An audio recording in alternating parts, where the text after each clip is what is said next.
Hello everyone, welcome back. In today's video, I'm going to show you exactly how to use Gnucash. So first of all, you need to download and install the Gnucash on your computer.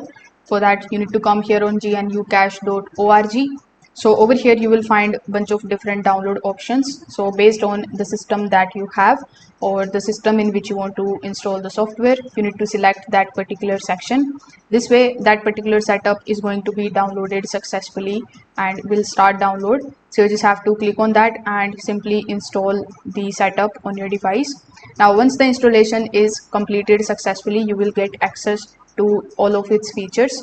Now before hopping on how you can start using it, let's understand what it actually is. So Gnucash is a free open source accounting software that can use to track your income, your expenses, bank accounts, cash and other financial transactions. So when you open it for the very first time, it can look something like this. So here simply click on the option of file, then select the option of new file in order to create a financial account file.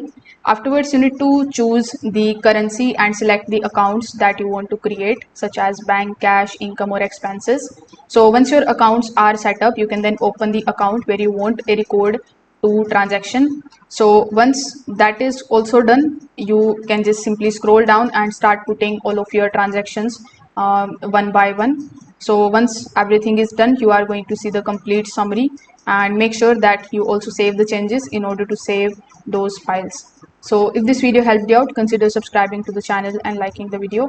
Thanks for watching.